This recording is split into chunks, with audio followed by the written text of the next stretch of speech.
So this is the cold start on the Aston Martin DB7 i6. Okay, if you could start the engine for me, please.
Back to the dash.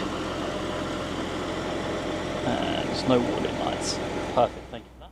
Okay, so here we are. We're out on the first drive in the 1998 Aston Martin DB7 i6 Alfred Dunhill edition. We're with the owner and he is going to tell us about how this stunning car runs and drives. So, when you're ready, good sir. Okay. Yeah, this is my Aston Martin. I've had it since 2004. It's very smooth. The first thing I noticed about it was how smooth it was. It can go pretty fast if you want it to. Sometimes you feel as though she's a bit too sedate for that, but maybe that's me. Everything, you know, the brakes are good. Is there any? It's a nice car. Is there any kind of how do the brakes feel? Is the bite at the top of the pedal? Is it at the bottom of the pedal? Is it progressive? Squeaks or sounds coming from the brakes? Anything like that? I'll also put them on there. There's no one behind. I didn't slam them on. It's pretty progressive. I guess. Yeah. Yeah. And I mean there was no and then squeaking. You know, she kicks down and goes like an automatic would. Probably not like a modern Aston Martin. A friend had a DBS a few years back, and quite honestly, it was like going around in a racing car, and extremely uncomfortable. And he was a bit jealous of this old car. So depends what you want for a car. But, yeah. So just touching on the kit down really, because that will be gearbox related. Yep. So obviously the kick down works as we saw. Yeah. How does the car feel kind of going through the gears, because obviously these older gearboxes obviously aren't as good as modern ones, as I think anybody would expect. So does it hang on to gears longer than it should do? Is there any crunching or grinding? Does it, you know, there's no no crunching and grinding. I've got to be honest, I don't know how many, is it 3 years or 4? I don't actually know. Probably did, but I've forgotten. Oh, what, 4-speed? I think it's a 4-speed, and I think they offered a manual in 5-speed? They did do a 5, they did do a manual of this car, which apparently was a tad faster, but I didn't want a manual. I didn't suit what I wanted from the car, so they did do a manual. Yeah, no, that's fair enough. It goes through the gears very smoothly. I've never heard a crunch.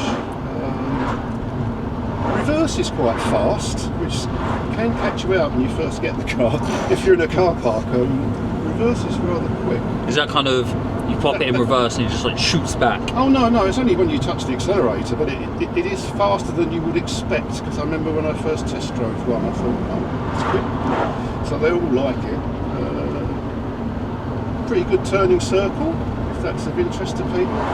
It is to me, because I've had Ferraris where the turning circle's been so bad, it's quite embarrassing going out in them, parking. Do like an 11-point turn or like a These are actually quite usable in that sense. And whilst you're touching on the steering and the turning circle, how does the steering feel? I mean, sitting from here, you look like you're making it look, it's quite light, quite forgiveful. It's light. I mean, you can feel the wheel. There's no, obviously, I can't really put it to comment on it really. It just does what it's supposed to do. It's direct, goes where you want it to. Yes. Oh yeah. Cool. I guess the last one, or last two actually, because I'm quite finished. Engine. Obviously, we've got it's a 3.2 straight 6 supercharged. Cool. And it's something like 350ish brake, I believe. You look that up, I think. I definitely didn't. Oh, well, I don't know. It's something like that.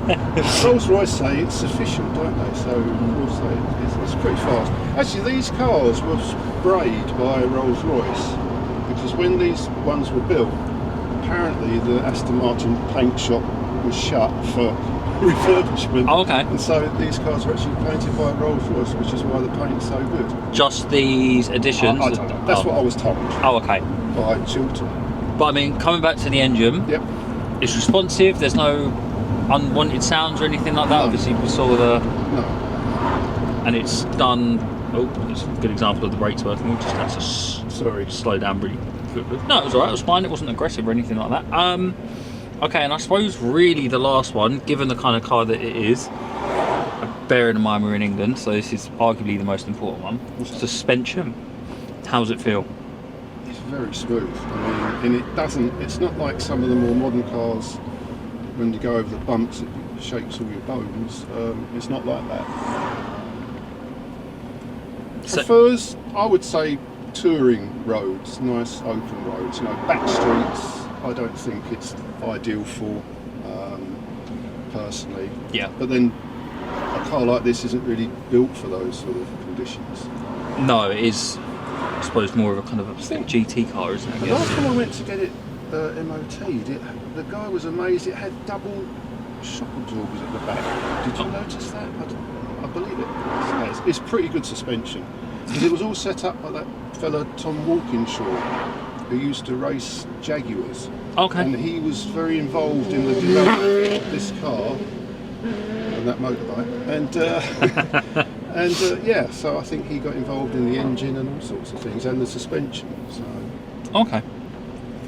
So yeah, it's fairly compliant, even on like I our would roads. say so. Yeah, there's no nasties. It's not going to catch you out. There's no, well. Yeah, no like knocks or anything. No. Cool.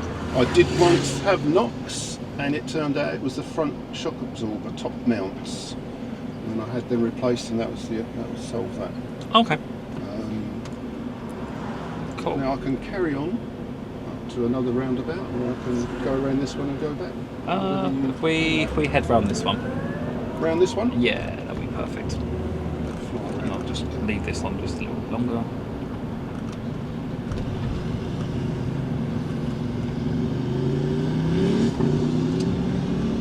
Bikes are away.